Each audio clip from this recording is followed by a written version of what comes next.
Magandang gabi po sa lahat. Tayo nagbabalik ulit dito sa ating YouTube channel. Ayan, para pag-usapan ulit ang coins kung magkano na ang kanyang presyo sa ating mga pamilihan ng coins. Kaya ho tayo nandito na nagsisharing ng kanilang mga halaga. Ayan, baka hawak nyo po, hindi nyo po alam ay mahal. Ayan, magandang gabi po sa inyong lahat. Ayan, pag-usapan natin guys na barya, ito po ay barya po ng Russia. Ayan, baka mayroon kayong mga ganyan. Ayan, may mga 5 rubles po. Pera po ng Russia, year 1997. Ayan. Baka mayroon kayo niyan. Bultuan pa po ang bili ko sa mga ganyan mga world coins at hindi pa po yung kamahalan. Ayan. Huwag kayo mapapaniwala na mahal. Ayan. Kaya tignan natin ang presyo nito para malaman nyo po kung gaano na ang kataas ang kanyang halaga. Pero bago yan, magpapasalamat muna tayo sa lahat ng aking manonood. Ayan.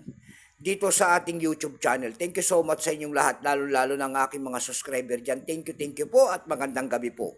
Maraming salamat din po sa lahat ng mga tagapagsubaybay ko rin dyan sa aking FB page. Ayan, lahat po na nakapalo sa aking FB page, thank you so much. Mabuhay po kayo and God bless. Yun naman po, hindi pa po nakapag-subscribe dito sa ating munting channel. Anyayaan ko lang sana kahit malaking tulong na po o bagay yan sa akin. Ayan, tulad ng pagpindot ng ating subscribe button, like and share. Para ma-update ko naman kayo sa mga bago ko pang ilalabas na video po. About coins, ang ating pinag-uusapan. Ayan, tingnan natin ang presyo nito kung magkano ng bintahan. Pero bago yan, kilalanin muna natin ang coins na yan. Ayan po, issue po niyan ay Russia. Period niyan ay Russia Federation po, 1991 up to date po. Type nito standard circulation coins years, 1997 hanggang 1999. Value niya ang 5 Robles, Currency Robles, 1998 up to date po. Kung ano materialis ang ginamit sa barya na yan, yan po ay copper, nickel, glad copper. May bigat lamang itong 6.45 grams, may haba itong 25 mm, may kapal po naman itong 1.8 mm. Orientation niya ay middle alignment number and dash 1732, reference number Y-606. Dalawang klase kasi ang inilabas nito, variety nito. Pero itong hawak natin na ito po ay year 1997, 51%.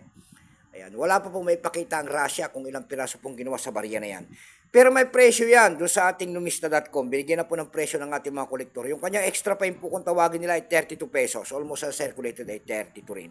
Dako naman tayo sa kanyang mga presyo. Ayan. Doon sa ating ebay.com po, mayroon tayo nakita nagbebenta nito ng $15.54. Ayan. Meron naman tayo nakita doon nagbebenta nito ng $5.95. Pinakamababa po na bintahan doon ay nagkakahalaga po ng $2.84. Dako naman tayo sa Carousel PH. Ayan. Sa Carousel PH naman po, meron tayo nakitang nagpaskil doon ito na nagbebenta ng 100 pesos. Nasundan po yan ng 45 pesos. Ayan lamang po ang aking may babaging kanyang presyo. Keep safe po sa inyong lahat. Mabuhay po kayo and God bless.